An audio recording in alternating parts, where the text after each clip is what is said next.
ठीक बच्चों, मैंने क्या बोला कि ये जो हमारा पॉइंट एम है ना, ये पॉइंट एम नहीं, ये हमने पॉइंट जो रिप्रेजेंट किया ये किसे रिप्रेजेंट कर रहा है, ये एम एलिमेंट को रिप्रेजेंट कर रहा है। तो ये स्मॉल एम क्या हो गया हमारा, एलिमेंट ऑफ सेट्स, ये ए बी सी के एलिमेंट्स हो गए। ठीक है, अब जैसे मैंने ये देखो, ये जो हमारा पॉइंट लिखा उसके बाद हमने एन लिखा, ये किसे रिप्रेजेंट कर रहा है, ये सेट के एलिमेंट को रिप्रेजेंट कर रहा है। ये हमने पॉइंट पी लिखा, उसके बाद हमने यहाँ पॉइंट लिखा, फिर पी लिखा, इसका मतलब ये जो पी है ये किसे रिप्रेजेंट कर रहा है, ये सेट के एलिमेंट को रिप्रेजेंट कर रहा है। ठीक है, अब बच्चों तुम ऐसे देखो कि ये जो पॉइंट है ना, ये पॉइंट ये किसे रिप्रेजेंट कर रहा है, ये एम एलिमेंट को रिप्रेजेंट कर रहा है। तो ये पॉइंट किस रीजन में है, ये जो पॉइंट है ये पॉइंट सेट ए के अंदर नहीं है। ठीक है, तो ये पॉइंट सेट ए के अंदर नहीं है, इसका क्या मतलब हो गया कि ये जो एम एलिमेंट है वो सेट ए का, ये कैपिटल ए जो सेट है ना, इसका एलिमेंट नहीं है। ठीक है, अगर मैं बोलूं कि क्या ये जो एलिमेंट एम है वो सेट बी का एलिमेंट है, तो वो भी नहीं है, बिकॉज ये पॉइंट सेट बी के रीजन में भी नहीं है। सेट बी का रीजन क्या है, ये है ना सेट बी का रीजन, तो इसके अंदर भी नहीं है। इसका क्या मतलब हुआ कि ये जो पॉइंट एम है वो सेट बी में भी नहीं है। इसका मतलब m is not element of set b, m is not element of set a। अब मैं बोलूं क्या ये m जो है, ये पॉइंट जो है, क्या ये सेट s का एलिमेंट है, तो बिल्कुल है। क्यों s का एलिमेंट है, बिकॉज ये s का रीजन क्या हो गया, s का तो रीजन ये पूरा रेक्टेंगल हो गया ना, तो इस रेक्टेंगल में कहीं भी कोई पॉइंट लो वो तो सेट s का एलिमेंट हो जाएगा, और जो कि होना भी चाहिए। क्यों, बिकॉज s जो है हमारा यूनिवर्सल सेट है, तो यूनिवर्सल सेट तो सबका सुपर सेट होता है। ठीक है, अब जैसे तुम आ जाओ, ये वाला जो पॉइंट है ये किसे रिप्रेजेंट कर रहा है, एन एलिमेंट को। अब ये देखो कि ये जो पॉइंट है ये किस सेट में है, ये सेट ए के अंदर तो है बट बी के अंदर नहीं है। तो एन क्या होगा, belongs to n is element of set A but n is not element of set B. ठीक है, अब अगर मैं बोलूं कि एन क्या सेट एस का एलिमेंट है, तो बिल्कुल है, बिकॉज एन क्या होगा, इस रेक्टेंगल के अंदर ही लाई कर रहा है, तो एन क्या होगा, element, n is the element of set S. ठीक है, ये बात आ गई समझ में। अब जैसे मैं पी को देखूं, तो ये जो पॉइंट पी है ना, पॉइंट पी बोलने का मतलब कि ये जो पी एलिमेंट है ये सेट बी के अंदर भी है। देखो ये रीजन है ना बी का, तो इस बी रीजन में भी है, इसका मतलब पी क्या होगा, बी का भी एलिमेंट होगा। फिर ये जो पी है हमारा एलिमेंट, ये ए के रीजन में भी है, तो इसका क्या मतलब होगा कि ये जो पी है वो ए सेट का भी क्या होगा, एलिमेंट होगा, और पी क्या होगा, यूनिवर्सल सेट का भी एलिमेंट होगा। ये तो बहुत ऑब्वियस सी बात है, तो यही बात यहाँ पे मैंने लिखा हुआ है, इसे एक बार देख लेना। ठीक है, तो ये हो गया हमारा पेज नंबर 20, यहाँ तक कोई डाउट नहीं होना चाहिए। ठीक है, अब आ जाओ बच्चों ऑपरेशंस ऑन सेट्स। सेट में कौन कौन से ऑपरेशंस लगते हैं वो देखते हैं। This is operations on sets. ठीक है, सबसे पहला जो ऑपरेशन है वो होता है यूनियन ऑफ टू सेट्स, दो सेट्स का यूनियन। ये ऑलरेडी बेसिक मैथमेटिक्स में मैंने इसको डिटेल से समझा रखा है, बट फिर भी एक बार देख लो। यहाँ पे क्या बोल रहा है, the union of two sets A and B is the set of all those elements which are either in ए और इन बी और इन बोथ। और का मतलब क्या होता है, या। हिंदी में और का मतलब क्या होता है, या। इसका क्या मतलब है कि अगर दो सेट ए और बी का हमने यूनियन लिया तो उन सारे एलिमेंट्स को लिखना है जो या तो सेट ए का एलिमेंट हो या बी का एलिमेंट हो या दोनों का एलिमेंट हो। मतलब क्या होगा कि जब हम ए यूनियन बी सेट लिखेंगे तो वो एलिमेंट हमें इंक्लूड करना है जो सेट ए में हो या बी में हो या दोनों में हो। ठीक है, वो सारे एलिमेंट का अगर हमने सेट बना लिया तो वो क्या मिल जाएगा हमें, ए यूनियन बी। तो हमने ए यूनियन बी को कैसे लिखेंगे, ए यूनियन ए यू, ऐसे करके यू लिखते हैं। ठीक है, A union B. A union B को अगर मैं बोलूं सेट बिल्डर फॉर्म में लिखेंगे तो सेट बिल्डर फॉर्म में कैसे लिखेंगे, इसे क्या बोलेंगे, the set of all x, the set of all x such that x जो होगा ना वो कैपिटल ए का एलिमेंट होगा और बी का एलिमेंट होगा। और का मतलब या तो ए का एलिमेंट होगा या तो बी का एलिमेंट होगा, या तो ऐसे भी बोल सकते हो या तो दोनों का होगा। मतलब क्या है कि अगर मैं ए यूनियन बी की बात करूं तो ए यूनियन बी या तो सेट ए का एलिमेंट होगा या तो बी का एलिमेंट होगा। अगर सेट ए के सारे एलिमेंट को हमने लिख दिए, ठीक है, तो ऐसे तुम देखो कि चलो एक एग्जांपल देख के ज़्यादा क्लियर हो जाएगा। मान लो कि हमने एक सेट ए लिख लिया, मान लो एक ऐसे लिख लिया 1 2 3 4 लिख लिया सेट एलिमेंट। ठीक है, एक बी एलिमेंट हमने कैसे लिख लिया, 3 4 5 6 लिख लिया। अब मैं बोलूं कि ए यूनियन बी लिखो, तो ए यूनियन बी लिखने का क्या मतलब होगा कि वो सारे एलिमेंट लिखो जो सेट ए में हो या बी में हो या दोनों में हो। तो अगर मान लो ए इंटरसेक्शन हमने बी निकाला तो ए इंटरसेक्शन बी का क्या हमारे पास 3 और 4, ठीक है।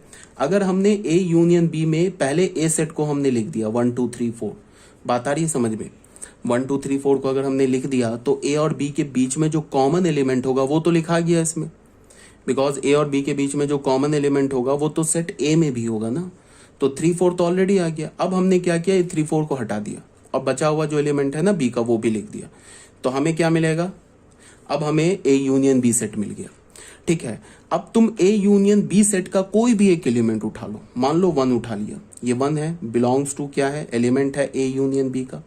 तो इसको हम क्या बोल सकते हैं कि 1 जो एलिमेंट है ना वो या तो सेट ए में होगा या बी में होगा, या तो ए में होगा या बी में होगा या दोनों में होगा। तो 1 क्या है हमारे पास, ए में है, तो ठीक है। या बोलने का मतलब क्या होता है, और का क्या मतलब होता है, ऑप्शन होता है।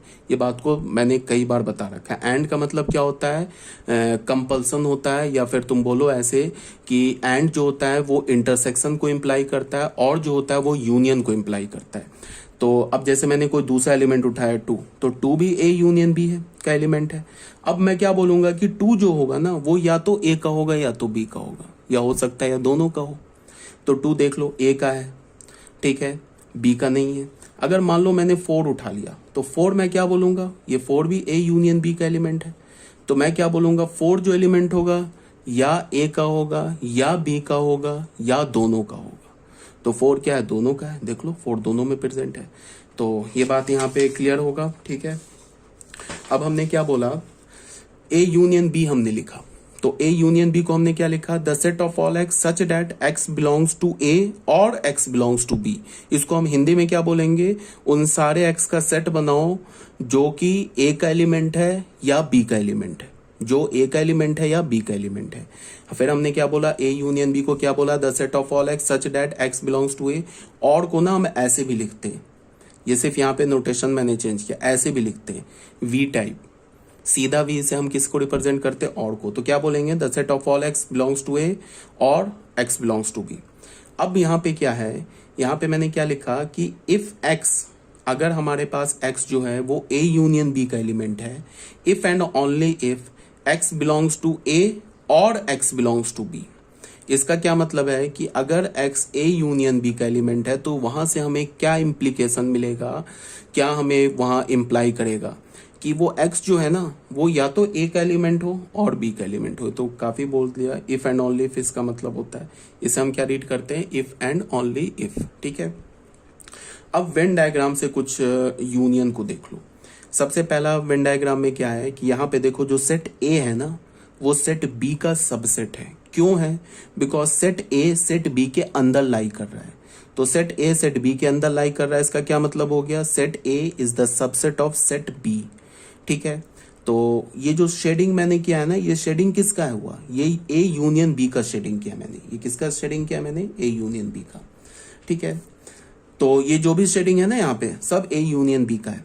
तो अगर मैंने बोला कि ए यूनियन बी की शेडिंग करो तो हमें क्या करना है, ए के भी सारे एलिमेंट ले लेने हैं, बी के भी सारे एलिमेंट ले लेने हैं और दोनों का कॉमन भी ले लेना है। तो जब बी सेट हमारा ए सेट जो है खुद बी सेट के अंदर है, तो सिर्फ अगर मैं बी सेट का एलिमेंट ले लूं तो ए के भी सारे एलिमेंट आ गए और दोनों के कॉमन भी आ गए। क्यों आ गए, बिकॉज ए जो सेट है ना वो सेट बी के अंदर लाई कर रहा है। तो अगर मैं सिर्फ बी सेट ले लूं तो बी के भी सारे एलिमेंट आ गए, ए के भी सारे एलिमेंट आ गए, कॉमन भी आ गए। तो अगर ए बी का सबसेट है और मैंने बोला है कि ए यूनियन बी लिखो तो क्या मिलेगा हमें, ए यूनियन बी ए के इक्वल मिलेगा, ठीक है। एक चीज को तुम याद रखो, ये रिजल्ट मैंने आगे लिखा है बट फिर भी अभी यहाँ पे पहले बता रहा हूं कि अगर ए बी का सबसेट है, ठीक है, तो यहां से क्या होगा, ये इंपॉर्टेंट रिजल्ट है, ए और बी का जो इंटरसेक्शन होगा वो क्या हो जाएगा, ए हो जाएगा, और ए और बी का जो यूनियन होगा ना वो क्या हो जाएगा, वो बी हो जाएगा। ये बिल्कुल सिंपल आईक्यू से, अगर ए बी का सबसेट है तो ए के सारे एलिमेंट बी में है, तो अगर ए और बी का इंटरसेक्शन लोगे तो सेट ए आ जाएगा। अगर ए बी का सबसेट है तो ए और बी का यूनियन लोगे तो वो सेट बी आ जाएगा।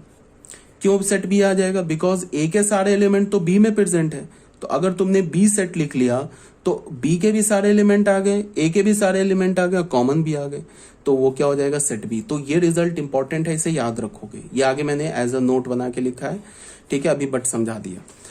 यहाँ पे क्या मैंने बोला,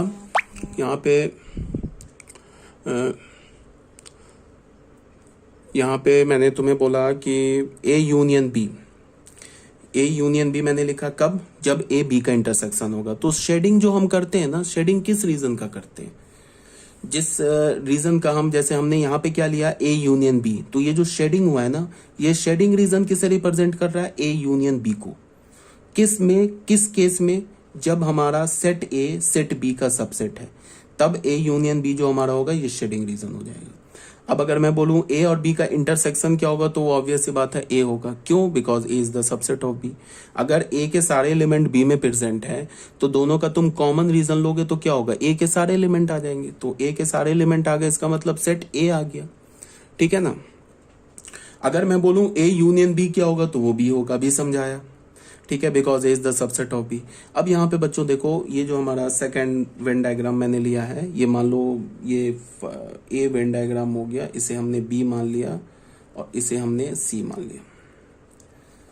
अब तुम यहाँ पे ध्यान से देखो, इसमें क्या हो रहा है, पहले ए और बी सेट को देखो। ये ए बी का सबसेट नहीं है और बी ए का सबसेट नहीं है, दोनों एक दूसरे का सबसेट नहीं है। क्यों नहीं है, बिकॉज ए सेट बी के अंदर नहीं है, ए सेट बी के अंदर नहीं है तो ए बी का सबसेट नहीं है, बी सेट ए के अंदर नहीं है तो बी ए का भी सबसेट नहीं है, ठीक है। तो इस केस में अगर मैं ए यूनियन बी बोलूं तो ए यूनियन बी का क्या मतलब होगा, तुम ऐसे देखो इसको। यहां पे मैंने एक वेन डायग्राम बनाया, इसको देखो, यहां पे वेन डायग्राम मैंने बनाया, ए सेट लिखा, सेट बी सेट लिखा हमने यहां पे, और बोला कि ए यूनियन बी की शेडिंग करो, ए यूनियन बी की क्या करो, शेडिंग करो, A union B set represent करो। तो ए यूनियन बी में क्या लिखते हैं, वो सारे एलिमेंट को लिखते हैं जो ए में प्रेजेंट हो, फिर वो भी सारे एलिमेंट को लिखते हैं जो बी में प्रेजेंट हो, फिर वो भी सारे एलिमेंट को लिखते हैं जो दोनों में कॉमन हो। तो देखो बच्चों, ये जो रीजन है ना, ये रीजन, इस रीजन में अगर कोई भी एलिमेंट आया तो वो सिर्फ ए में प्रेजेंट है, बी में प्रेजेंट नहीं है। बिकॉज इस रीजन का में कोई भी एलिमेंट होगा वो क्या होगा, वो सिर्फ और सिर्फ ए में प्रेजेंट होगा, ओनली ए में प्रेजेंट होगा। इस रीजन में कोई भी एलिमेंट आया वो ओनली बी में प्रेजेंट होगा, समझ रहे हो ना बात को। और इस रीजन में अगर कोई भी एलिमेंट आया वो ए और बी दोनों में प्रेजेंट होगा, बात समझ रहे हो। तो मैंने क्या बोला, ए यूनियन बी की शेडिंग करो। तो ए यूनियन बी में हम कौन सा एलिमेंट लिखते हैं, ए यूनियन बी को आप ऐसे भी बोल सकते हो कि जो सिर्फ ए में प्रेजेंट है उसे लिख लो, जो सिर्फ बी में प्रेजेंट है उसे लिख लो, और जो दोनों में कॉमन है उसे लिख लो, तो ए यूनियन बी आ जाएगा। जैसे अभी हमने लिखा ना यहाँ पे ए यूनियन बी, तो ये मैंने क्या लिखा, 3 4 हटा दिया। ये 1 2 क्या है, ये देखो, ये 1 2 क्या है, ये सिर्फ ए में प्रेजेंट है, बी में प्रेजेंट नहीं है, देख लो कहीं नहीं है ना 1 2। और ये 5 6 क्या है, ये सिर्फ बी में प्रेजेंट है, ए में प्रेजेंट नहीं है, और ये क्या है, दोनों में प्रेजेंट है। तो ए यूनियन बी को तुम ऐसे भी बोल सकते हो, only A union A intersection B union only B, मतलब ओनली ए वाले एलिमेंट लिख लो, ओनली बी वाले एलिमेंट लिख लो, और दोनों के कॉमन एलिमेंट लिख लो, तो भी हमें ए यूनियन बी मिल जाएगा। तो अगर मैंने बोला ए यूनियन बी का शेडिंग करो, तो एक शेडिंग ये हो गया, ओनली ए की शेडिंग हो गई, ये शेडिंग हो गई ओनली बी की, और ये दोनों की शेडिंग हो गई। तो ये कंप्लीट जो शेडिंग दिख रहा है ना तुम्हें, ये शेडिंग किसका हो गया, ए यूनियन बी का, ठीक है। यहां तक कोई प्रॉब्लम नहीं होनी चाहिए।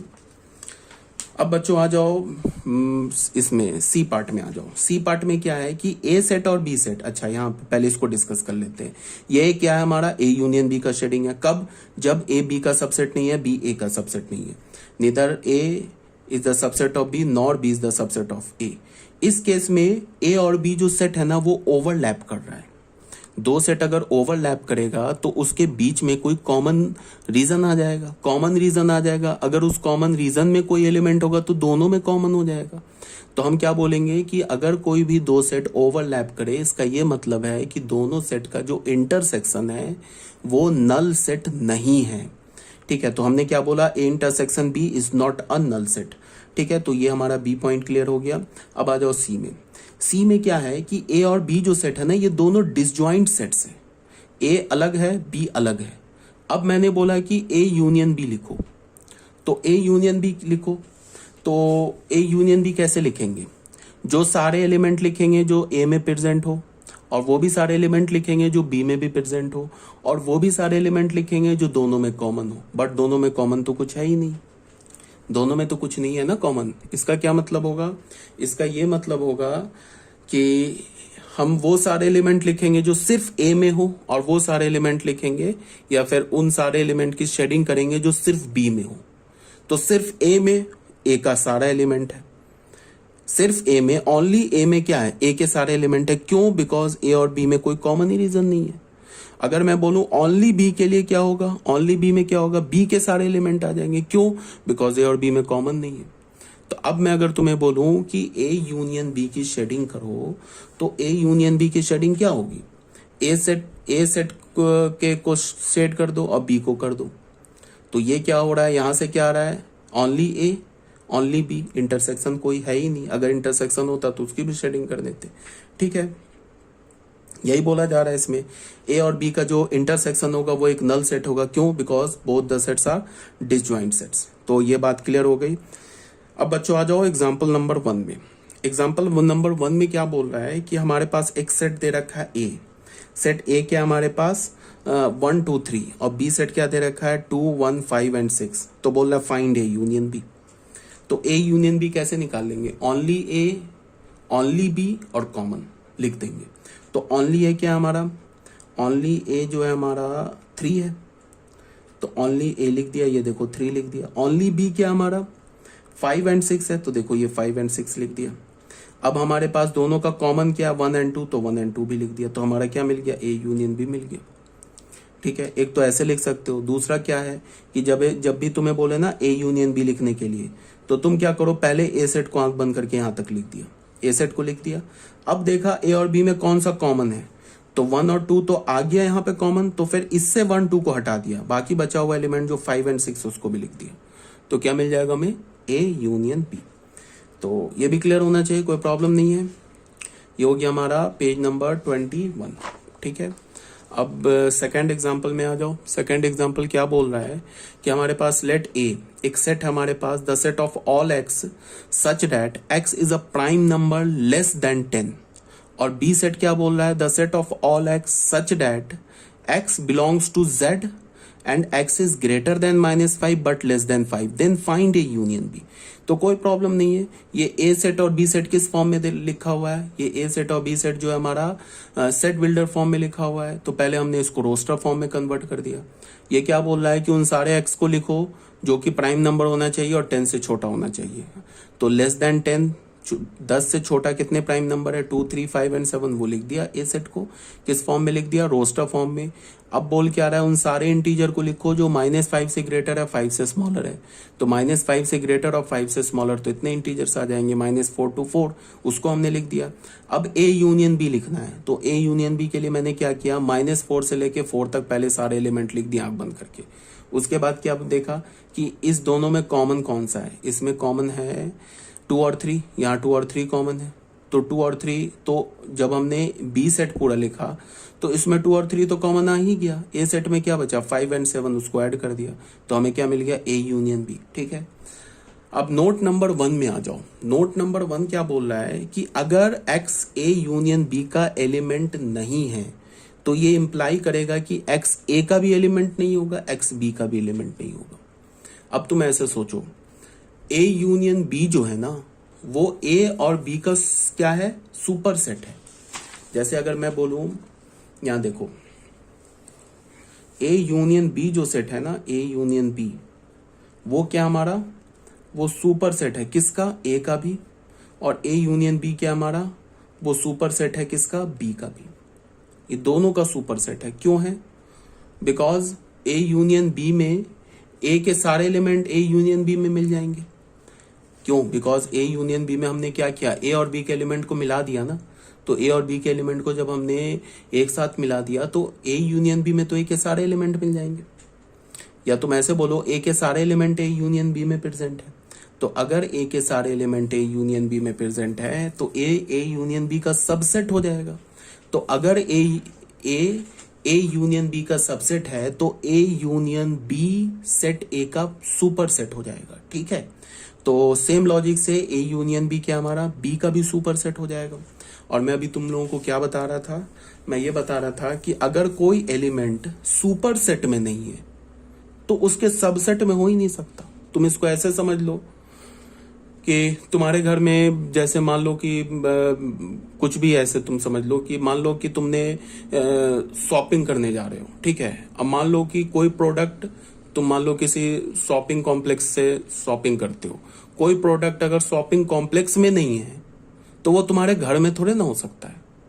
क्यों? क्योंकि शॉपिंग कॉम्प्लेक्स में जितने भी प्रोडक्ट्स हैं, वो जितने भी आइटम्स हैं, वो सारे आइटम्स क्या है, सुपर सेट के एलिमेंट है, ठीक है। अब उसी सुपर सेट के एलिमेंट से तो तुम कुछ आइटम खरीदोगे, तो वो क्या हो जाएगा, जो तुम आइटम खरीदोगे वो आइटम क्या हो जाएगा, वो तो सबसेट हो जाएगा ना। मान लो कि तुम एक सेट ए बना लो कि तुमने जो आइटम परचेज किया, और एक सेट बी बना लो कि all the items present in a specific market, किसी मार्केट में सारे आइटम्स प्रेजेंट है, उसको तुमने सुपर सेट बना लिया, और जो तुमने परचेज किया उसको तुमने सेट ए बना लिया, ठीक है। तो अब तुम ऐसे सोचो कि अगर कोई आइटम मार्केट में ही नहीं है तो वो तुम थोड़े ना खरीद सकते हो, वो तुम्हारे पास भी नहीं हो सकता है। हाँ, अब ये हो सकता है कि अगर कोई आइटम तुम्हारे पास नहीं है तो वो मार्केट में प्रेजेंट हो सकता है, बट अगर कोई आइटम मार्केट में ही नहीं है तो तुम्हारे पास कैसे आ जाएगा। तो यही बात मैं बोल रहा हूं कि ए यूनियन बी जो है वो तो ए का सुपर सेट है, तो अगर कोई एलिमेंट ए यूनियन बी में ही नहीं है तो वो ए में भी नहीं आ सकता, और अगर कोई एलिमेंट ए यूनियन बी में नहीं है तो वो बी में भी नहीं आ सकता। रीजन क्या है, because both set A and B is the subset of A union B and A union B is the superset of A and B, ठीक है।